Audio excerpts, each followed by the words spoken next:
যার নাম রয়েছে, যিনি ইয়ং গ্লোবাল লিডারশিপ। সবাই বিগ হ্যান্ডস ও মাইন্ডস করতালি করবে। আমরা মাঝে আমরা আজকে স্যারকে পেয়েছি, আপনারা উত্তরকার করবেন সবাই। শিল্পী সবাই আমাদের কোলাবোরেটর, শিল্পী সবাই সিইও সামনে এগিয়ে যেতে সাহায্য করবে। ইয়ং গ্লোবাল লিডার হিসেবে যিনি পরিচিত জুনায়েদ আহমেদ পলক স্যারকে ফুলের শুভেচ্ছা দিবেন। আজকে আমাদের আবহাওয়া বাংলাদেশের সম্মানিত একদিন।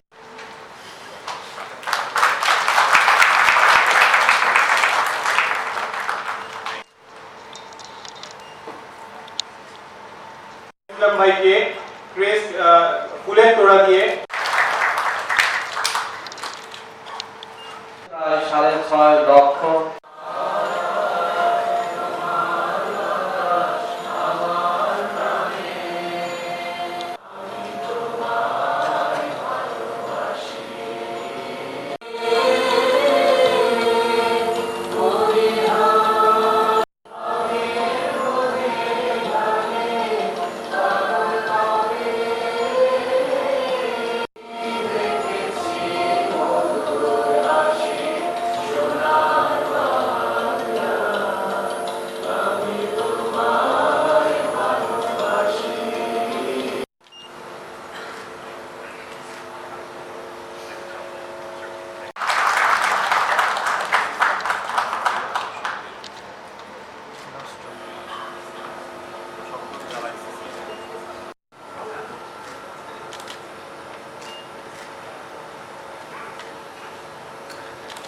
রিফাত এম হক ভাইকে ব্যাচ করিয়ে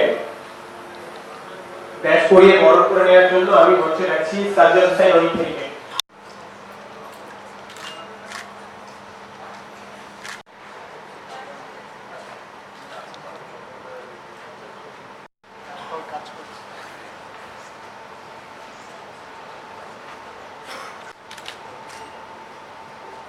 সুন্দর করার জন্য আপনাকে অনেক ধন্যবাদ। আর এরপর আমি পাশাপাশি ধন্যবাদ জানাতে চাই আমাদের সকল গেস্টকে এবং যত পার্টিসিপেন্ট এবং দর্শক এসেছেন সবাইকে অনেক অনেক ধন্যবাদ জয়েন করার জন্য। আল্লাহ হাফেজ। চাই আসলে আপনাদের সকলকে, আমার মা ঢাকা মেডিকেল থেকে গ্র্যাজুয়েট, একজন চিকিৎসক পেশায়, তো ওনাদের গ্র্যাজুয়েশন সেরেমনিতে একটি একজন অতিথি নাকি বলেছিলেন, you guys are the cream of the society. তো আমার খুব মনে পড়ছিল আমাকে মুজাহিদ ভাই যখন এই অনুষ্ঠানে আমন্ত্রণ জানায়, really appreciate the portfolio you guys have.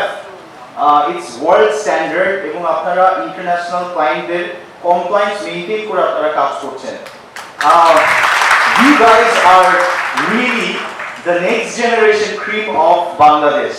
আমি একটু কি বলবো, আর ধন্যবাদ জানাবো এই বক্তব্য আমি দিতে চাইনি এবং I wanted to be an audience, but thank you our honorable minister for inviting me on stage to speak few words. Please do keep in mind যে আপনারা তো দক্ষ জনশক্তি এই দেশে, আমাদের দেশের নামটা যাতে ইমেজটা কেউ না খারাপ করতে পারে, এবং আপনারা যারা টপ লেভেল ফ্রিল্যান্সার্স আছেন এটা আপনাদেরই বাঁচিয়ে রাখার দায়িত্ব, এবং এরকম ফোরাম খুবই হেল্প করতে পারে এই জিনিসটাকে বাঁচিয়ে রাখার। Wish you a great event and big up to all the amazing speakers today. I really look forward to listen to all of your speech. Thank you so much.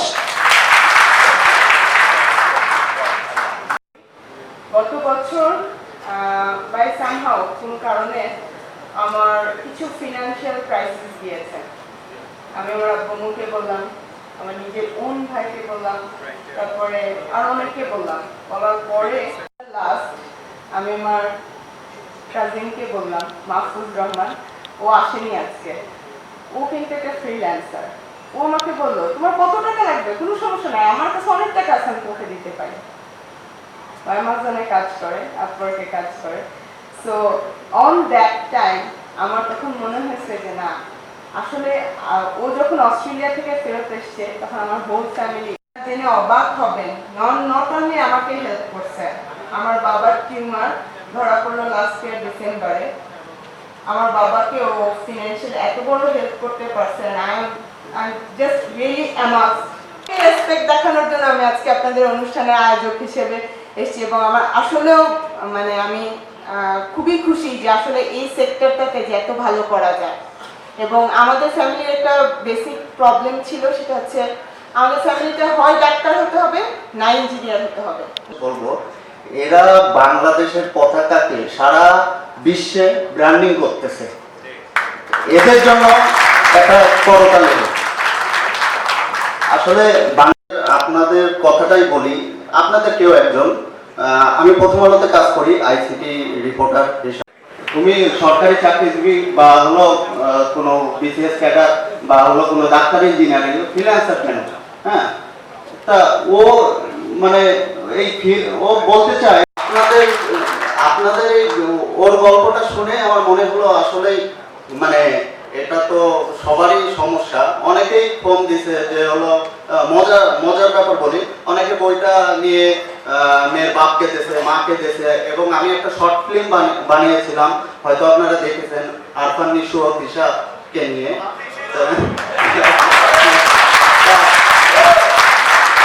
মানে শেষমেশ বই তো এখন মানে আমার কাছে 3-4 জনের বিয়ে হয়ে গেছে। হ্যাঁ, আমরা গালিগালাজ তো করছি যে ফ্রিল্যান্সিং করে এত টাকা কি ইনকাম করা যায়, এর প্রমাণ তো আপনারাই।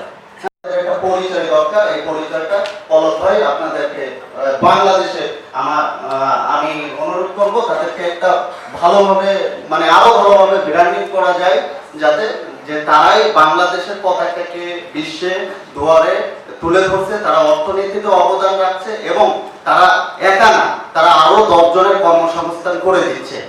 আপনি হলো কিভাবে তথ্য থাকবে, আমি আশা করব যে আপনি আমার এই অফারটা রূপে নেন। সেই গল্পটা হয়তো এখন আপনি ভালো আছেন, কিন্তু এক সময় তো আপনি ভালো ছিলেন না। এই প্রোগ্রামটা মানে ভাবছিলাম যে একটা যাবো কিনা, সবার সাথে দেখা করতে হবে ডেফিনেটলি, কিন্তু এই প্রোগ্রামটা মিস করার কথা ভাবা যায় না, কারণ এখানে এক ছাদের নিচে, ঠিক আছে, সো এবং সেটা তখনই সম্ভব যখন আমরা যে রেসপন্সিবিলিটিটা পেয়েছি, এই যে পাবো আজকে যারা আমি আমার ফার্স্ট অ্যাওয়ার্ডটা পাইছি হচ্ছে ইন্টারমিডিয়েটে ওঠার পর। ইন্টারমিডিয়েটে ওঠার পর কি হলো, আমি হঠাৎ করে কেমন করে জানি ক্লাসের ফার্স্ট বয় হয়ে গেলাম। এর আগে কিন্তু আমি সবসময় মাঝখানে ছিলাম, তো সবার সামনে ডাইকা আমাকে একটা গিফট দেওয়া হলো। That was very inspiring.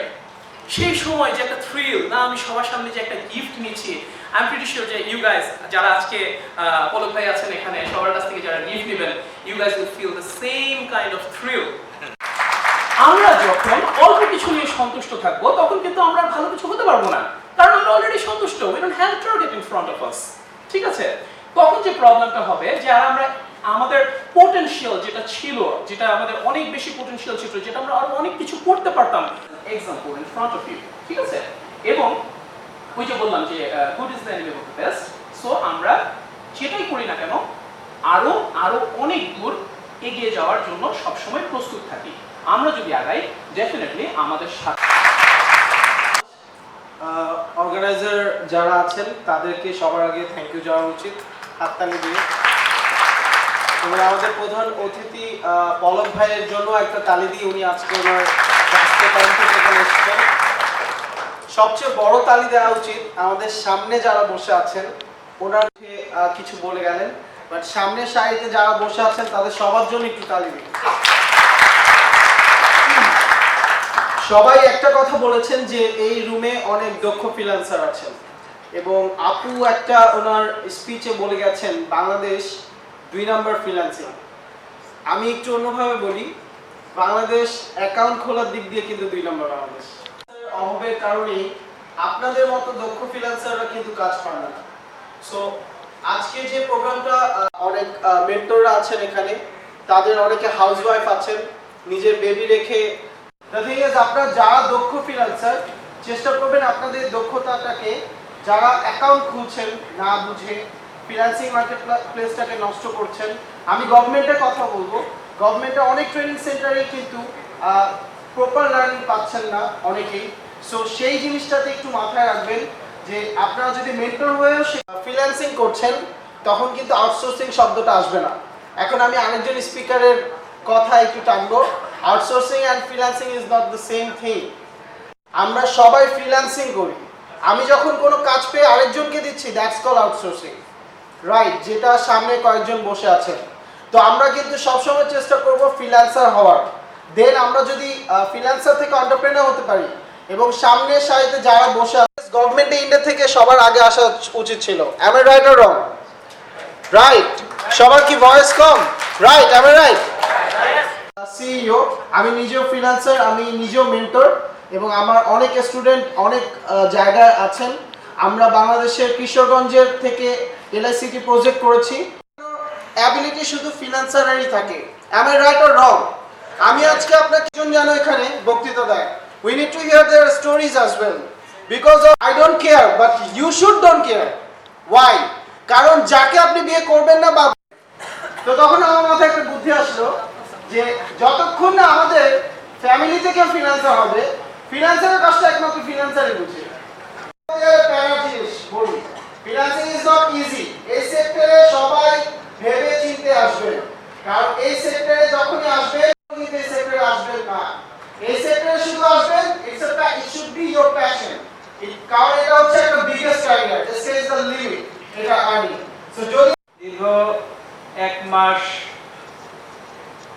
আমার সহযোগী আপওয়ার বাংলাদেশের অ্যাডমিন গ্রুপ এবং যারা আমার সাথে ভলান্টিয়ার ছিলেন, তাদের অক্লান্ত পরিশ্রমের কারণে আজকের এই আনন্দঘন মুহূর্ত আমরা দেখতে পাচ্ছি এবং এটার জন্য আমার খুব ভালো লাগছে। আপনারা যারা আসছেন আজকের প্রোগ্রামে, যারা অ্যাওয়ার্ডেড হবেন এবং যারা হচ্ছেন না, আমি হাসিন ভাইয়ের কথাটা বলতে চাই, যদি আপনারা যারা অ্যাওয়ার্ডেড হচ্ছেন না একটু কষ্ট পেয়ে থাকেন মনে, তবে আমি মনে করি এটাই আপনার শক্তি। আজকের দিনে আপনি যদি অ্যাওয়ার্ডেড না হন, তবে আপনার জন্য ব্যাপারটা উন্মুক্ত। যারা অ্যাওয়ার্ডেড হচ্ছেন না তাদের জন্য থাকছে অ্যাচিভমেন্ট করার সুযোগ, আর যারা আজকে অ্যাওয়ার্ডেড হচ্ছেন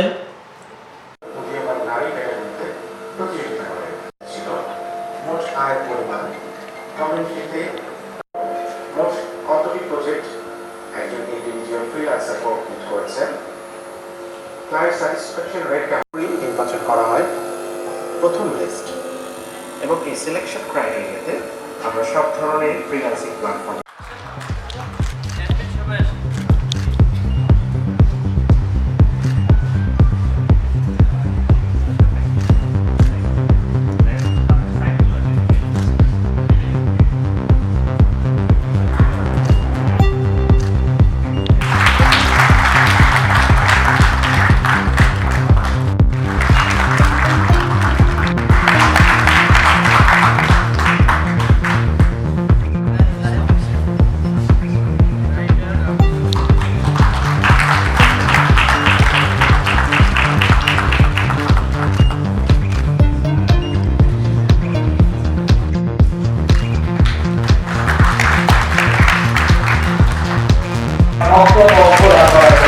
সকলকে গানে করতালি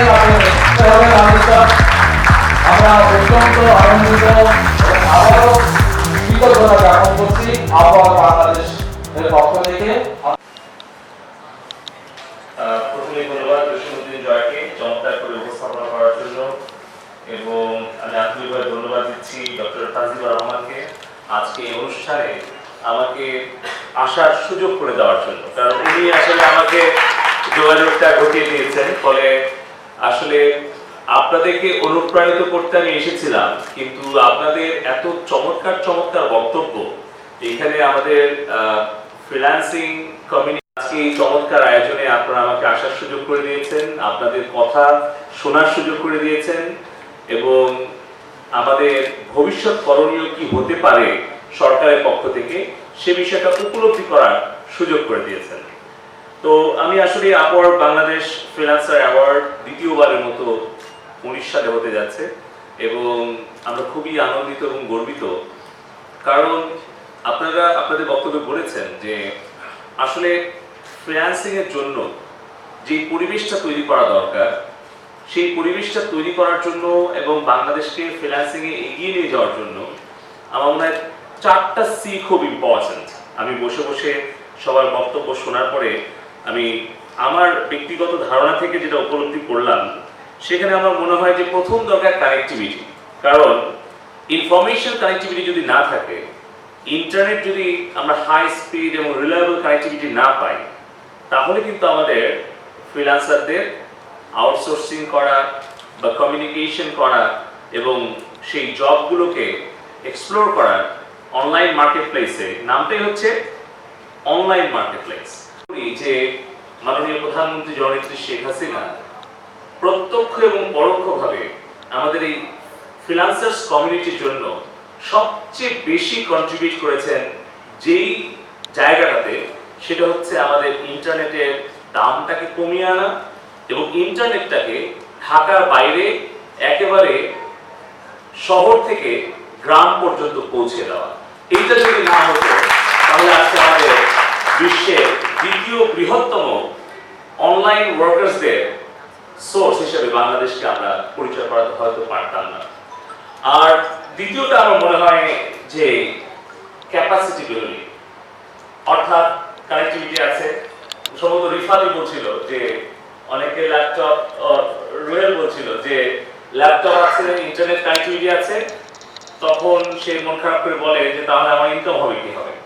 তো আসলে ক্যাপাসিটি বিল্ডিং যদি না হয়, তাহলে তো তার নেটওয়ার্কিং, তার জবগুলো পাওয়া অনলাইন মার্কেট প্লেসে গিয়ে সেটা তো সম্ভব নয়।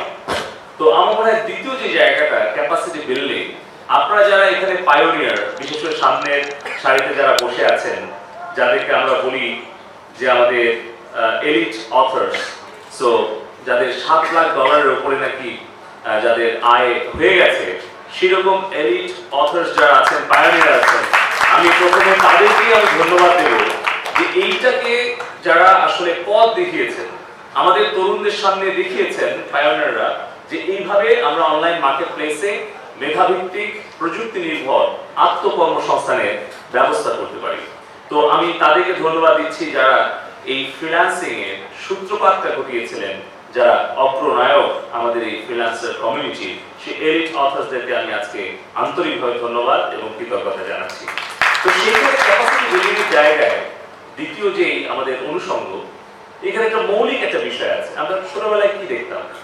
ছোটবেলায় বাবা মা বলতো, শিক্ষকরা বলতেন যে খুব ভালো করে মনোযোগ দিয়ে অঙ্ক শেখো, ভালো করে ফিজিক্স কেমিস্ট্রি শেখো, একটু ইংরেজি শেখো, তাহলে তুমি জীবনে তোমার স্বপ্ন পূরণ করতে পারবে। এখন আমরা আমাদের সন্তানদেরকে কি বলি? এই ফিজিক্স, কেমিস্ট্রি, ম্যাথ, ইংলিশ এর সাথে আরেকটা জিনিস শিখতে বলি, প্রোগ্রামিং, কোডিং, অর্থাৎ টেকনোলজি, অর্থাৎ আইসিটিতে যদি আমাদের শিশু, কিশোর, তরুণ, আমাদের ভবিষ্যৎ প্রজন্মের সন্তানরা যদি একটু ক্যাপাবল হয়, যদি একটু তাদের আইসিটি নলেজ থাকে, বেসিক একটা নলেজ নিয়ে বড় হয়, তাহলে কিন্তু তাদের ভবিষ্যৎ জীবনে তারা যাই হতে চায় সেখানে কিন্তু তাদের সফলতা আসে। তাই আমি মনে করি যে 2010 সালে যখন মাননীয় প্রধানমন্ত্রী জননেত্রী শেখ হাসিনার নেতৃত্বে আমাদের আর্কিটেক্ট অফ ডিজিটাল বাংলাদেশ জনাব সতীপদের জয় যখন আমাদেরকে নির্দেশনা দেন যে আইসিটি সাবজেক্টটাকে বাংলা, ইংরেজি, অঙ্কের মতোই কম্পালসরি সাবজেক্ট হিসেবে ক্লাস 6 থেকে 12 পর্যন্ত নিতে হবে এবং আইসিটি পলিসিতে 2009 সালে সেটা অন্তর্ভুক্ত করে দেওয়া হয়, তারপরে কিন্তু একটা বৈপ্লবিক পরিবর্তন আমাদের ছাত্রছাত্রী ভাই বোনদের মধ্যে আসে। অর্থাৎ এটাকে একেবারে বাধ্যতামূলক একটা বিষয় হিসেবে যখন ক্লাস 6 থেকে অন্তর্ভুক্ত করা হয়, ফলে এই যে তাদের মধ্যে যে একটা প্রযুক্তি শেখার প্রবণতা সেটা তৈরি হয়। আপনারা আপনাদের নিজেদের ইচ্ছায় আপনারা ফ্রিল্যান্সার হয়েছেন, আপনারা অনলাইন মার্কেট প্লেসে নিজেদের যোগ্যতা, দক্ষতার স্বাক্ষর রেখেছেন, স্বীকৃতি পেয়েছেন। কিন্তু আমাদের ভবিষ্যৎ প্রজন্ম শুধুমাত্র কি আমরা এই যে আমাদের আপওয়ার্ক যে কমিউনিটি আছে, ফেসবুক গ্রুপ, সেখানে শুনলাম 1,40,000 সদস্য, এদের মধ্যে আমরা কি সীমাবদ্ধ থাকবো, নাকি এটাকে আরো বড় আকারে ছড়িয়ে দেব? আমাদের যে প্রতি বছর প্রায় 20 লক্ষ তরুণ তরুণী আমাদের জব মার্কেটে প্রবেশ করে, আমাদের সরকারের বিসিএস এর মাধ্যমে মাত্র 2,000 সরকারি চাকরি দেওয়ার সুযোগ থাকে, অন্যান্য হয়তো মিনিস্ট্রি মিলে আরো হয়তো 10-20 হাজার, কিন্তু 20 লক্ষ তরুণ তরুণীকে আমরা, শিক্ষিত তরুণ তরুণীকে আমরা কিভাবে কর্মসংস্থানের ব্যবস্থা করতে পারবো? এটা ঠিক যেরকম অনেক বক্তা বলেছেন যে আমাদের অনলাইন মার্কেট প্লেসে যারা দক্ষ নয় তারা যেন সদস্য না হন, পাশাপাশি আমাদের চেষ্টা যে অদক্ষ কোনো তরুণ যেন বাংলাদেশে না থাকে, সকল শিক্ষিত তরুণকে আমরা দক্ষ জনসম্পদে পরিণত করতে পারি। এই অভিযোগ আমাদের শুনতে না হয় যে অনলাইন মার্কেট প্লেসে যারা রেজিস্ট্রেশন করছে তাদের দক্ষতার ঘাটতি আছে। এই যে মার্কেট প্লেসে যে জব পোস্টগুলো করছে একজন জব ক্রিয়েটর, সে কিন্তু হয়তো তার একটা ক্রিয়েটিভ ডিজাইন বাংলাদেশ থেকে নিচ্ছে, তার হয়তো একটা প্রোডাক্ট অন্য আরেকটা দেশ থেকে নিচ্ছে, আবার আরেকটা দেশ থেকে সেই প্রোডাক্টের মার্কেটিং হচ্ছে। তার মানে কি এখনকার প্রোডাক্টগুলো কোনো একটা দেশের মধ্যে কিন্তু আর সীমাবদ্ধ নেই। এখন সবগুলো প্রোডাক্টে একাধিক দেশ, একাধিক ব্যক্তি, একাধিক প্রতিষ্ঠানের কন্ট্রিবিউশন আছে।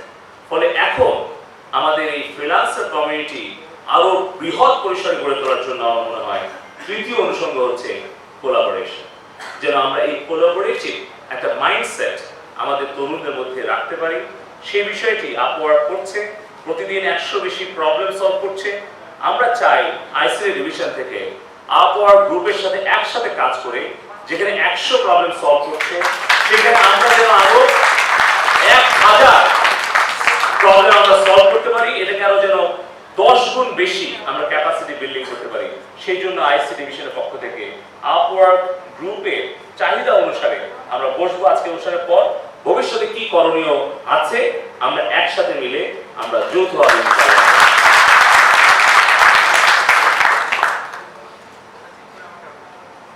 ফোর্থ যে অনুষঙ্গ আমার কাছে মনে হয় সেটা হচ্ছে ক্রিয়েটিভিটি। কারণ একজন ফ্রিল্যান্সার কিন্তু ক্রিয়েটিভ। সে প্রতিনিয়ত একটা প্রবলেম সলভ করার জন্য, একটা ডিজাইন করার জন্য, অথবা একটা কোনো বিজনেস রিজলভ করার জন্য সে কিন্তু প্রতিনিয়ত তার ক্রিয়েটিভিটি কাজে লাগাতে থাকে। এবং সে তার ক্রিয়েটিভিটি যত বেশি বৃদ্ধি করতে পারে, সে যত ক্রিয়েটিভ হতে পারে, সে কিন্তু তত বেশি এগিয়ে যেতে পারে। সো আমার মনে হয় এই 4টা বিষয় সাথে আমরা যদি একসাথে কাজ করি তাহলে এই কানেক্টিভিটি যেটা ছিল ঢাকায় সেটা আমরা নিয়ে গেছি জেলা উপজেলা পর্যন্ত। এবং আপনারা জানেন যে আমরা শত বাধার মুখেও আমরা কিন্তু এই 21 সালের মধ্যেই আমাদের 4500 ইউনিয়ন পর্যন্ত আমাদের high speed fibre optic cable আমরা নিয়ে যাচ্ছি। অর্থাৎ ইতিমধ্যে 4000 ইউনিয়ন চলে গেছে, আর 500 ইউনিয়নের মতো বাকি আছে, যে ইউনিয়নগুলো বিভিন্ন পাহাড় কিংবা দ্বীপ কিংবা চর, বাংলাদেশের যে ভৌগোলিক অবস্থান আপনারা জানেন, আমাদের প্রত্যন্ত কিন্তু অনেক গ্রাম আছে, ইউনিয়ন আছে। সেখানেও কিন্তু আমরা চ্যালেঞ্জটা নিয়েছি যেন কোনোভাবেই কোনো গ্রাম, কোনো ইউনিয়ন যেন বাকি না থাকে। ইনশাআল্লাহ আমরা 21 সালের মধ্যে 4500 ইউনিয়ন আমরা ফাইবার অপটিক কেবল পৌঁছে দেবো। এখানে শেষ না। আজকে কথা হচ্ছিল যে Sheikh Russel digital computer lab. আপনারা জেনেছেন যে 2009 এর আগে কিন্তু হাই স্কুল তো পরের কথা, বিশ্ববিদ্যালয় কিন্তু সেরকম একটা কম্পিউটার ল্যাব বা স্পেশালাইজ ল্যাব এগুলো কিন্তু তেমন ছিল না। আমি আমার জন্ম গ্রামে আমার খুব বড় প্রতিষ্ঠানে পড়ার সুযোগ হয়নি, কিন্তু আমি দেখেছি আমার নাটোর, সিংড়া বা রাজশাহী কলেজ সেখানে কিন্তু আমার কম্পিউটার ল্যাব পাইনি। আমি বলছি আমি 95 এসএসসি পাস করেছি। আপনার কতজন আছেন যে 95 আগে এসএসসি পাস করেছেন? অনেকে আছে। আর 95 পরে এসএসসি পাস করেছেন কয়জন? তো তার মানে আমরা মোটামুটি একই এজ গ্রুপেরই আর কি। আচ্ছা, ঠিক আছে। তো এই সময়টার কথাই আমি বলছি না, আমাদের মনে হয় এলিট অথর্সরা ভাবছেন যে জুনিয়র বলা পায় না সব। তো আমাদের এটাও মনে রাখতে হবে যে আমাদের কিন্তু অনেক চ্যালেঞ্জ আছে। হয়তো ইন্টারনেটের অনেক জায়গায় হয়তো একটু গতি কম, কিংবা ইন্টারনেটে হয়তো রিলায়েবল কানেক্টিভিটি একটু ঘাটতি আছে, অনেক সময় কি বলে লাইন কাটা হয়ে যাচ্ছে। কিন্তু আমাদের এটা কিন্তু ফেস করতে হবে। আমরা কেবল শুরু করেছি, আমরা শুরু করেছি অনেক পরে। কিন্তু আমরা কিন্তু পিছিয়ে নেই, আমরা এক্সপোনেনশিয়াল গ্রোথের দিকে যাচ্ছি। এবং আমাদের চিন্তা এই যে 1,70,000 শিক্ষা প্রতিষ্ঠান, চিন্তা করে দেখেন এইখানে যদি আমরা হাই স্পিড ইন্টারনেট দিতে পারি এবং আমরা আগামী 21 সাল থেকে 23-এর মধ্যেই আমরা এই যে 9,000 Sheikh Russel digital computer lab করেছি, আরো নতুন করে 25,500 Sheikh Russel digital computer lab আমরা স্থাপন করতে যাচ্ছি। ফলে কি হচ্ছে, এগুলো কিন্তু আমরা চুক্তি করছি ওই স্কুল এবং কলেজে, মাদ্রাসায়, ওখানে যখন স্কুল কলেজ আওয়ার চলবে, ক্লাস হবে, তারপরে 3টা-4টার পর ওখানকার যে শিক্ষিত বেকার তরুণ তরুণী আছে তাদেরকে নিয়ে আমরা একটা কমিউনিটি করছি। আমার মনে হয় আপওয়ার্ক আমাদেরকে এই জায়গায় হেল্প করতে পারে। তাহলে এই যে সম্পদ পড়ে আছে শত শত কোটি টাকা, এখানে যদি আমরা ট্রেনিং যদি প্রোভাইড করতে পারি, অনলাইনে ধরেন আপওয়ার্ক শিখবে সবাই, তাই না? তারপরে আমাদের রাহেতুল আশিকিন, তারপরে আমাদের রাহেতুল রুহেল, আমাদের মুজাহিদ ভাই, তারা যে ইনিশিয়েটিভগুলো নিয়েছে, আমাদের ফ্রিল্যান্সার্স, আমাদের জার্নালিস্ট, আমাদের ইউথ যারা ওয়েলফেয়ার অর্গানাইজেশনস আছে, সবাই মিলে আমরা যদি একসাথে কাজ করতে পারি তাহলে এই শত শত কোটি টাকার সম্পদগুলোর একটা ম্যাক্সিমাম ইউটিলাইজেশন কিন্তু সম্ভব। ওই সেন্টারগুলো আমরা যদি ওই এলাকার ইউথদের জন্য ওপেন করতে পারি তাহলে চিন্তা করেন 25,500টি ডিজিটাল ল্যাব, যেখানে 21টা করে কম্পিউটার, হাই স্পিড ইন্টারনেট, তাহলে কি একটা বিপ্লব বাংলাদেশে করে ফেলা সম্ভব। এবং আমরা একসাথে কাজ করতে পারি, আমাদের রিসোর্সের ম্যাক্সিমাম ইউটিলাইজেশন করে আমাদের তরুণদের কিন্তু আমরা দক্ষ মানব সম্পদ তৈরি করতে পারি। তো আমি আশা করব যে আপওয়ার্ক গ্রুপ আপনারা আমাকে এই মেটেরিয়ালগুলো দিবেন। আমাদের জানেন যে সরকারের বেশ কিছু প্রজেক্ট আছে, কিন্তু এর বাইরেও আপনারা জানেন যে সমসাময়িক বিশ্বে কি হচ্ছে, কারণ আমরা কিন্তু কারিকুলামগুলো পরিবর্তন করতে অনেক দেরি করি, কিন্তু তার মধ্যে কিন্তু অনেক নতুন কিছু চলে আসে। পাশাপাশি রাহেতুল রুহেল বলেছে যে আপনারা আসলে মাননীয় প্রধানমন্ত্রী ডিজিটাল বাংলাদেশের যে ভিশন, একটা প্রযুক্তি নির্ভর জ্ঞান ভিত্তিক সমাজ গঠন, প্রযুক্তি নির্ভর অর্থনীতি আর জ্ঞান ভিত্তিক সমাজ, সেইটা গঠন করার জন্য সবচেয়ে বড় ভূমিকা রাখছে আমাদের ফ্রিল্যান্সার ভাই বোনেরা। এই জন্য আমি আপনাদের প্রতি কৃতজ্ঞতা জানাচ্ছি, অভিনন্দন জানাচ্ছি, এবং পাশাপাশি আমাদের যে ভবিষ্যৎ করণীয়, সেখানে আমি মনে করি যে মাননীয় প্রধানমন্ত্রী একটা ফিলোসফি সবচেয়ে আমাদের বেশি অনুসরণ করা প্রয়োজন। মাননীয় প্রধানমন্ত্রী জননেত্রী শেখ হাসিনা বলেন যে সরকার নিজে ব্যবসা করবে না, ব্যবসা করার ক্ষেত্রটা তৈরি করে দেবে, পরিবেশটা তৈরি করে দেবে। যেমন ধরুন আমাদের আইসিটি সেক্টরে আমাদের সব ধরনের কর্পোরেট ট্যাক্স মুক্ত করে দেওয়া হয়েছে 24 সাল পর্যন্ত। সরকার নিজে অর্থ দিচ্ছে না, কিন্তু এই যে কর্পোরেট ট্যাক্সটা মুক্ত করে দিয়েছে, একজন ফ্রিল্যান্সার 2-3 বছর পর যখন 4-5 জন নিয়ে ছোট একটা ফার্ম করছে, যখন সে এন্টারপ্রেনার হচ্ছে, যখন সে কোম্পানি ওপেন করছে, সে কিন্তু এই ট্যাক্সের আওতার বাইরে থাকছে। ফলে তার যে আয় হচ্ছে সেখানে কিন্তু সরকার সরাসরি কন্ট্রিবিউট না করলেও তার পলিসি সাপোর্ট দিয়ে সেই প্রতিষ্ঠানটাকে, সেই স্টার্টআপটাকে একটা বড় কোম্পানিতে রূপান্তরিত হওয়ার সুযোগটা করে দিচ্ছে। আমরা সেই এনভায়রনমেন্টটা তৈরি করে দিচ্ছি। এবং পরিচয় হলো, আপনারা জানেন যশোরে Sheikh Hasina software technology park ইতিমধ্যে স্থাপন করা হয়েছে এবং সেখানে প্রায় 1000 ছেলে মেয়ে কাজ করছে। বেশ কিছু স্টার্টআপ সেখানে অফিস তারা ওপেন করেছে। আমরা খুলনাতে আরেকটা হাইটেক পার্ক করছি। খুলনা ইউনিভার্সিটি অফ ইঞ্জিনিয়ারিং টেকনোলজিতে একটা ইনকিউবেশন সেন্টার, কাজ প্রায় শেষ। এরকম 28টা যখন হাইটেক পার্ক রাজশাহী, ময়মনসিংহ, খুলনা, চট্টগ্রাম, সিলেট, এই সব জায়গায় নির্মাণ কাজ শেষ হয়ে যাবে আগামী 2 বছরে, তখন 3 লক্ষ তরুণ তরুণী কিন্তু সেখানে কর্মসংস্থানের ব্যবস্থা হবে। এটাই হচ্ছে ইনফ্রাস্ট্রাকচার সাপোর্ট। আগে বললাম পলিসি সাপোর্ট, তারপরে কানেক্টিভিটি যে সাপোর্ট, এগুলো দিয়ে কিন্তু আমরা আমাদের তরুণদেরকে তাদের আত্মকর্মসংস্থানের সুযোগটা তৈরি করে দিতে চাই। পাশাপাশি আপনারা জানেন যে আমাদের শি পাওয়ার আরেকটা প্রজেক্ট আমরা হাতে নিয়েছি, যাতে নারীদের আমরা কর্মসংস্থান নিশ্চিত করতে পারি।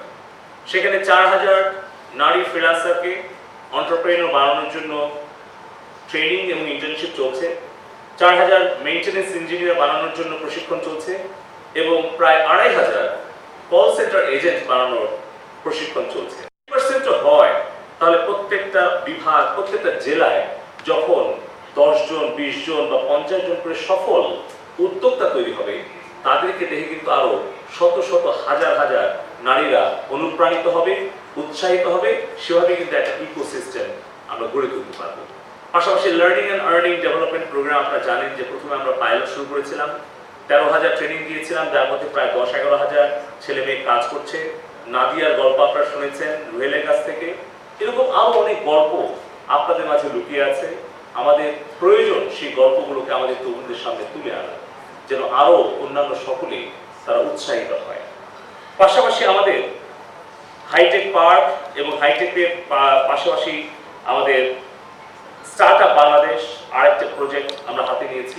মধ্য দিয়ে আমরা তাদেরকে সিড মানি থেকে শুরু করে growth stage, guided start up, targeted investment, বিভিন্ন ক্যাটাগরিতে আজকে যেরকম অ্যাওয়ার্ড দেওয়া হচ্ছে, তাদেরকে স্বীকৃতি দেওয়া হচ্ছে, কিন্তু তাদেরকে আরো অনেক বড় করার জন্য সম্ভবত হাসিন ভাই বলছিলেন যে আমাদের সবারই বেস্ট হওয়ার চেষ্টা করা উচিত, গুড হয়ে আমাদের থেমে যাওয়া উচিত নয়। আমি যখন একটা উক্তি আমি করেছিলাম আমাদের অফিসারদের উদ্দেশ্যে, সেটি ছিল only dissatisfied people can change the world.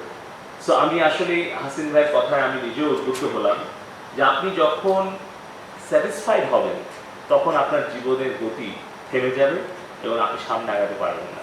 আর যখন পর্যন্ত আপনি আপনার কাজের দ্বারা সন্তুষ্ট হবেন না এবং আরো সন্তুষ্ট হওয়ার চেষ্টা করতে থাকবেন, তখন কিন্তু গুড, বেটার দেন বেস্টের জন্য আপনি আগাতে থাকবেন।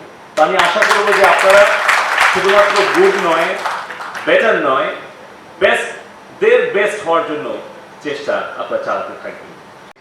এগুলো আমরা সরকার থেকে করে যাচ্ছি। তারপরেও আমাদের কিছু অতৃপ্তিও আছে। আমি সব সফলতার গল্পের পাশাপাশি কিছু কষ্টের কথা বলতে চাই।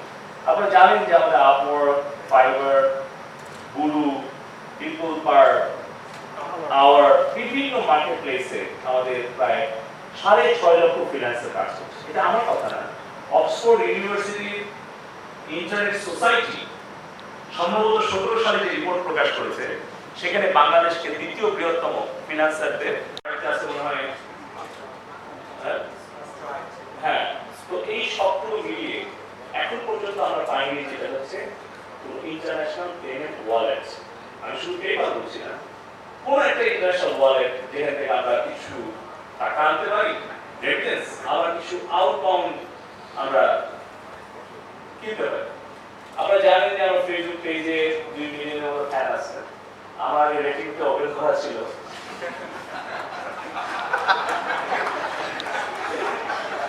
কিন্তু ফ্রিল্যান্সার কমিউনিটি ভাই বোনদের সাথে আমি খোলামেলা আলোচনা করার সুযোগ পেলাম। আমরা কিন্তু চেষ্টা করে ত্রুটি করছি না। মাননীয় উপদেষ্টা জনাব সজীব ওয়াজেদ জয় ভাইয়ের নেতৃত্বে 2 বার এবং আমি 4 বার বৈঠক করেছি পেপাল, জুম, স্ক্রিন, বিভিন্ন পেমেন্ট গেটওয়ের সাথে। আপনারা আমার থেকে ভালো জানেন যে এদের প্রথম চাওয়া হচ্ছে electronic no your customer, EKYC। এইটা ছাড়া কোনো পেমেন্ট গেটওয়ে ওয়ালেট ওপেন করে না। মাত্র গত বছর ইন্ডিয়াতে পেপাল ওয়ালেটটা ওপেন করেছে, তাও সম্ভবত ইনবাউন্ড রেমিটেন্স। তারা ওয়ালেট থেকে এখনো সম্পূর্ণভাবে, কারণ আমাদের ইকোনমি, মানে আমরা যারা ডেভেলপিং কান্ট্রি, আমরা একটু ভয়ে থাকি, এমনিতেই টাকা পাচার হওয়ার একটা ভয় থাকে। আপনাদের কেউ সন্দেহ করে না, কিন্তু এমন অনেক দুষ্ট লোকেরা আছে যে ওই ওয়ালেট দিয়ে তাদের টাকা কিন্তু পাচার করে ফেলে। তারপরে টেরোরিস্ট ফাইন্যান্স, বিভিন্ন ইস্যু আছে, যে কারণে সেন্ট্রাল ব্যাংক একটু কনজারভেটিভ এই ব্যাপারে। তবে আস্তে আস্তে কিন্তু আমাদের ওপেন আপ হচ্ছে। আপনারা জানেন এখন কত আমাদের আউটবাউন্ড রেমিটেন্স লিমিট $20,000 এর উপরে না, হ্যাঁ তাই না? আগে কিন্তু এটা $1,000 মতো ছিল, এই 10 বছরে বাড়ছে। তো আমার মনে হয় আমরা গত সপ্তাহে মাননীয় উপদেষ্টার নেতৃত্বে আমরা ইলেকশন কমিশন, এই যে এনআইডি যে কার্ড এবং সেন্ট্রাল ব্যাংক, তার সাথে মিটিং করেছি। আমরা খুব অল্প সময়ের মধ্যে, আমি আপনাদেরকে আশ্বস্ত করছি, এই ইলেকট্রনিক নো ইউর কাস্টমার, অর্থাৎ এই যে ভেরিফিকেশন, যে অটোমেটিক, যে ইন্টিগ্রেটেড একটা সিস্টেম, সেটা আমরা করতে যাচ্ছি। এটা করলেই আমরা স্ক্রিল, পেপাল সহ অন্যান্য যেগুলো আছে ইন্টারন্যাশনাল পেমেন্ট গেটওয়ে, তাদেরকে কিন্তু আমরা ওয়ালেটটা ওপেন করাইতে হয়তো পারবো। সো আপনারা মন খারাপ করেন না। এরকম সমস্যাগুলো কিন্তু আমরা শুধু সমস্যা নিয়ে থাকি না, সমাধানের চেষ্টা করি এবং সেটা আন্তরিকতার সাথেই করি।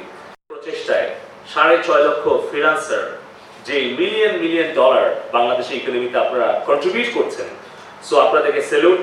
আমাদের জননেত্রী শেখ হাসিনা সরকারের পক্ষ থেকে, আইসি ডিভিশনের পক্ষ থেকে, যে প্রকৃতপক্ষে আপনারা আমাদের তরুণদেরকে জ্ঞানভিত্তিক সমাজ গঠনের সবচেয়ে বেশি অনুপ্রেরণা দিচ্ছেন আপনারা। আর যদি বলি যে আমাদের ভবিষ্যতে ফিউচার ওয়ার্ক, সেটার মূল কেন্দ্রবিন্দুতে আছে ফ্রিল্যান্সাররা। তার কারণ একটা সমীক্ষা বলছে by 2027 over half of the population of US will be freelancers or independent contractors. অর্থাৎ এখন কি সারা জীবন চাকরি করে, তারপরে চাকরি শেষে অবসরে গিয়ে ওই পেনশন তুলে খায়, কিন্তু এখনকার তরুণরা কিন্তু আর একটা চাকরি বা দুইটা চাকরিতে সন্তুষ্ট নয়। তারা 10টা 15টা বার তাদের চাকরি প্রফেশন চেঞ্জ করে, একটা কোম্পানি যায় একটা কোম্পানিতে যায়, এবং তারা ইন্ডিপেন্ডেন্ট কাজ করে, তাদের সেই ফ্রিডমটা থাকে। এর কারণ যে 5টা কারণে ফ্রিল্যান্সাররা ভবিষ্যতে 10, 20, 50, 100 বছরে ফ্রিল্যান্সাররা জব মার্কেটে টিকে থাকবে।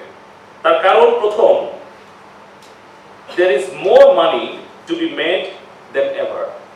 কারণ আপনি দেখবেন যে ফ্রিল্যান্সাররা, তাদেরকে যদি কেউ বলে একজন সফল ফ্রিল্যান্সারকে আপনাকে সরকারি চাকরি দিচ্ছি, গেজেটেড কর্মকর্তা, যাবে কি? আজকে যারা অ্যাওয়ার্ড পাচ্ছে শুনলাম যে $20,000 উপরে তাদের মান্থলি ইনকাম। এমন একজনের নাম শুনলাম যে $1,70,000 সে আয় করেছে 1 বছরে।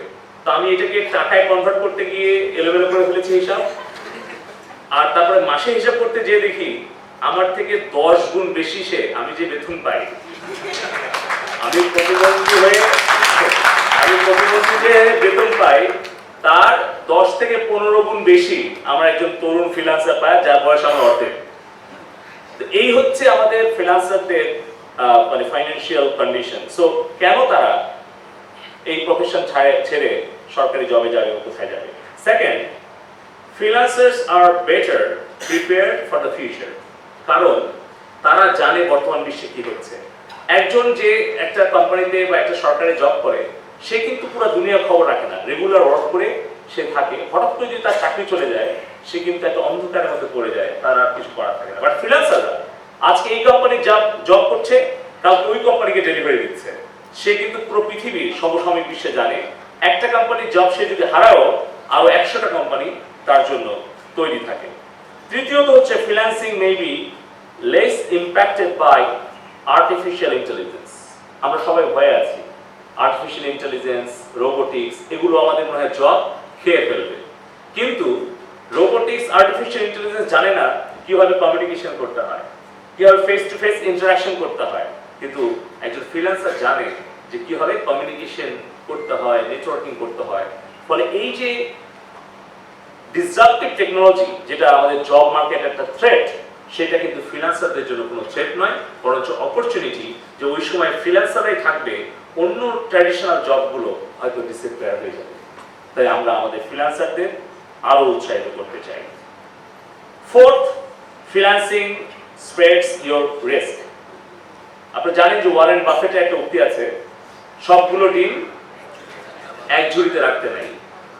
তো অন্য ট্র্যাডিশনাল জবে যারা আছে, তারা কিন্তু একটা কোম্পানির সাথে বিজনেস করছে বা জব করছে, আর ফ্রিল্যান্সাররা এট এ টাইম 10টা 20টা কোম্পানির সাথে ডিল করছে। ফলে একটা জায়গায় যদি একটা বাস্কেটে ডিম কেটে যায়, ভেঙে যায়, আরেকটা বাস্কেট আছে। সো এই জায়গায় কিন্তু আমাদের রিস্কটা স্প্রেড হয়ে যাচ্ছে।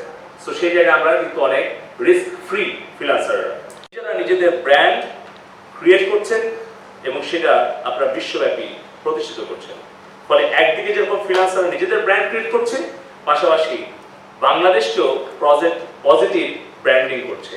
সো আপনাদের সকলকে আমি আন্তরিক ধন্যবাদ, কৃতজ্ঞতা জানিয়ে আইসিটি ডিভিশনের যে সুযোগগুলো আছে সেগুলো আপনারা গ্রহণ করবেন, এবং 28টা হাইটেক পার্ক এবং আমাদের প্রত্যেকটা সফটওয়্যার টেকনোলজি পার্কে আমাদের ফ্রিল্যান্সার ভাই বোনদের জন্য একটা ডেডিকেটেড প্লাগ অ্যান্ড প্লে এবং একটা ডেডিকেটেড স্টার্টআপ ফ্লোর আমরা বরাদ্দ দেবো, এই সিদ্ধান্ত গ্রহণ করেছি, যেখানে আপনারা আপনাদের স্বপ্ন পূরণ করে এই বাংলাদেশ থেকে নতুন কোনো আপওয়ার্ক, নতুন কোনো ফাইবার, নতুন কোনো গুরু কিংবা ফেসবুক, গুগল, আরো নতুন, আজকে যেরকম কফিওয়ালা আমাদের একজন স্টার্টআপ আমাকে খাওয়াতে 3 কাপ কফি খাওয়াইছে। সো এরকম নতুন নতুন উদ্যোগ আসবে এবং আমাদের বাংলাদেশের নিজস্ব প্রোডাক্ট সারা বিশ্ব জয় করবে। আপনাদের সকলের সাফল্য কামনা করে আমার বক্তব্য এখানে শেষ করছি। আর যারা অ্যাওয়ার্ড পেয়েছেন তাদেরকে অভিনন্দন, আর যারা পাননি তাদের জন্য শুভকামনা, আরো বড় অ্যাওয়ার্ড পাবেন ভবিষ্যতে। এবং আপনাদের সাথে এটা রেগুলার ইভেন্টে আমাদের ন্যাশনাল ফ্রিল্যান্সার অ্যাওয়ার্ড 19 হবে না, প্রতি বছর হতে থাকবে এবং আইসি ডিভিশন আপনাদের পার্টনার হয়ে থাকবে। জয় বাংলা, জয় বাংলা।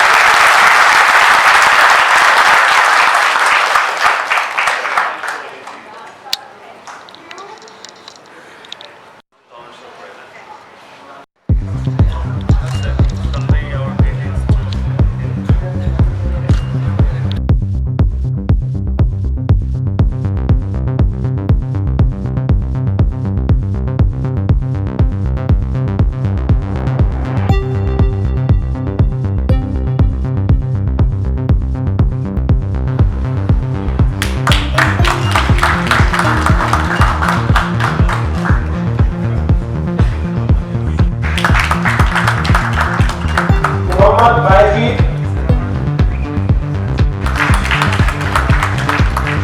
মোহাম্মদ রফিক ইসলাম,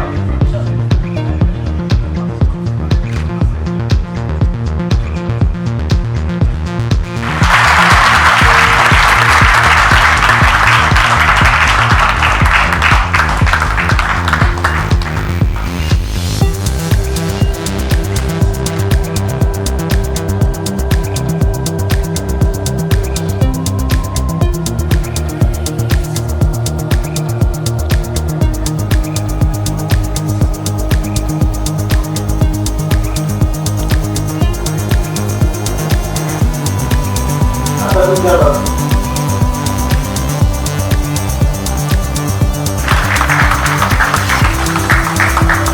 মোহাম্মদ আব্দুল ওয়াদুদ,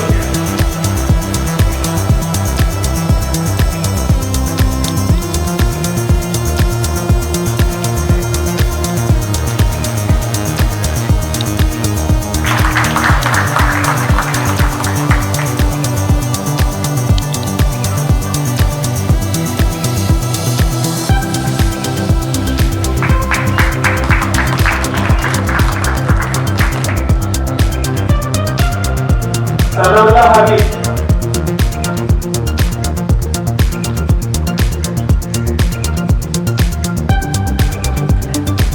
সানাউল্লাহ হাবিব,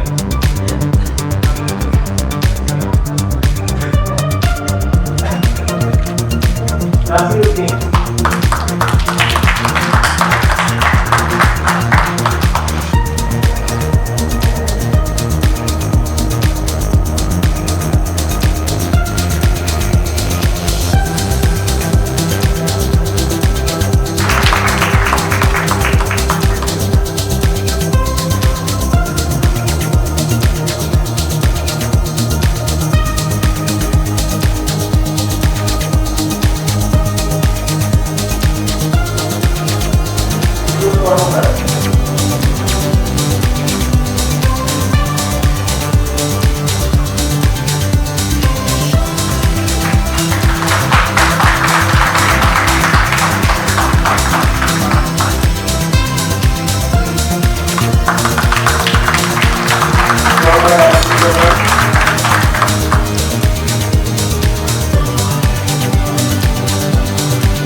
আলিম কবির,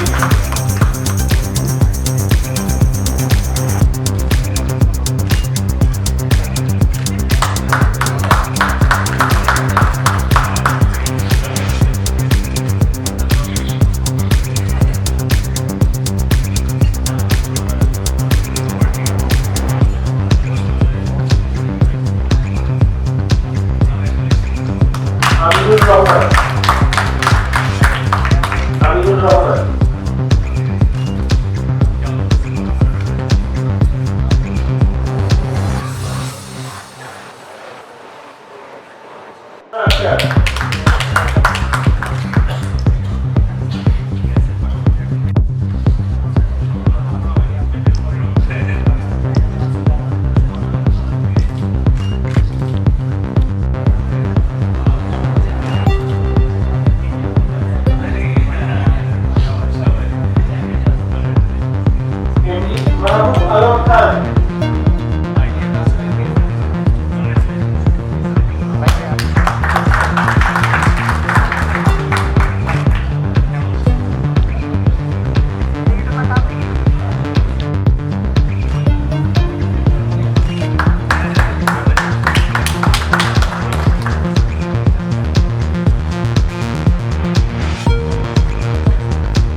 এবং অপেক্ষা করুন কে হতে যাচ্ছে চ্যাম্পিয়ন।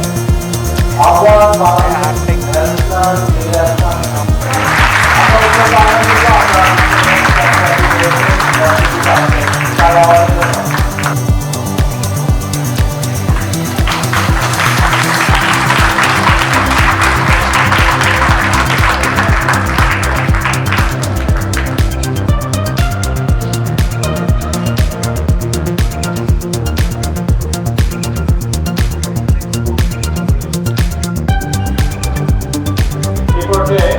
আমাদের বিশেষ অতিথিবৃন্দ যারা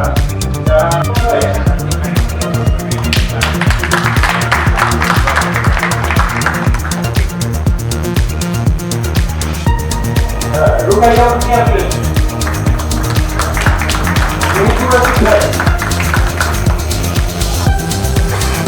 রুকাইয়া আপনি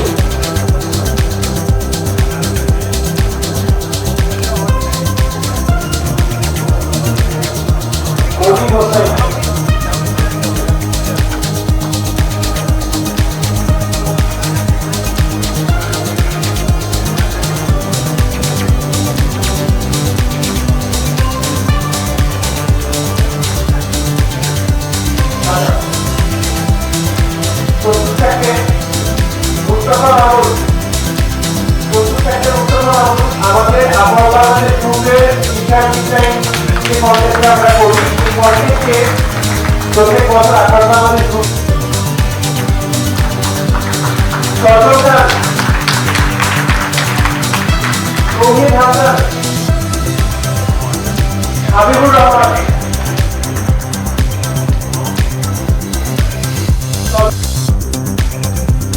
Habibur Rahman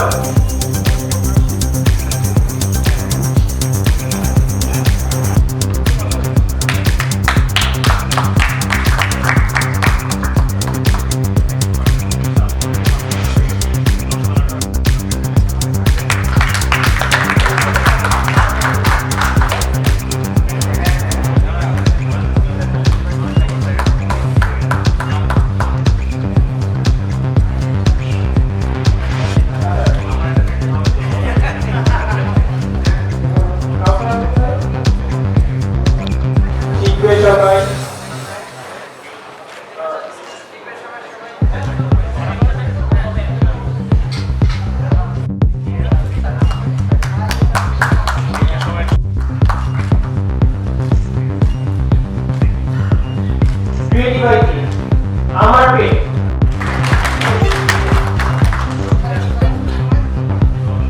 Jacob Weiss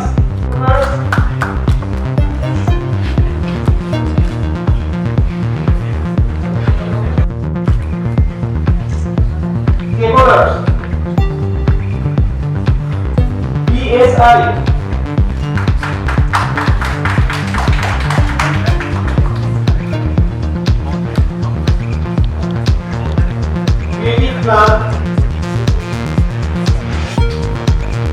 Creative Plan host the website communication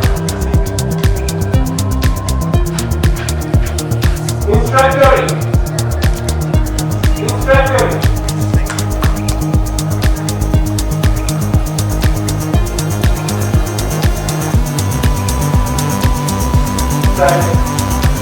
primary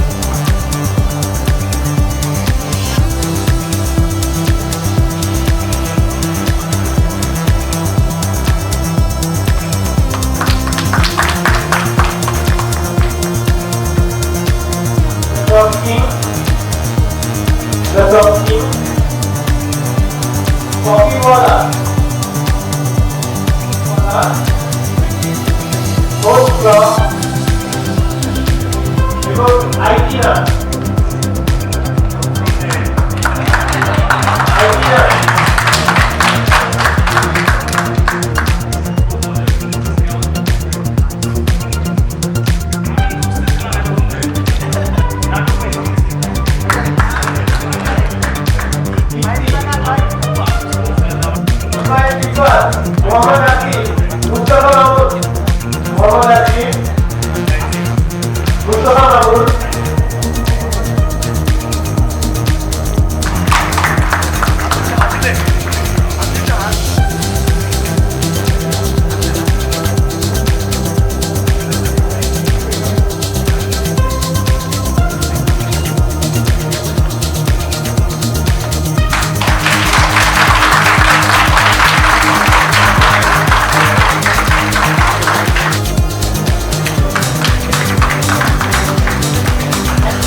স্টেজে আসার জন্য অনুরোধ করছি।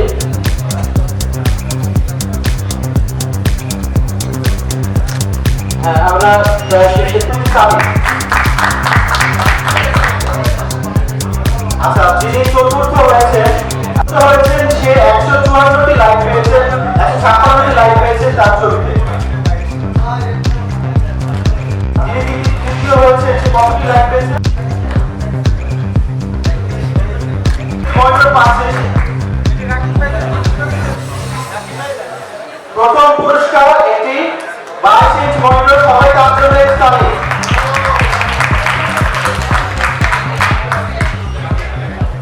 ধন্যবাদ। আমরা ব্যক্ত করি যে আগামীকাল হলেই যেন আপনাদের সবার অ্যাকাউন্টে $1 মিলিয়ন চলে যায়। সবাইকে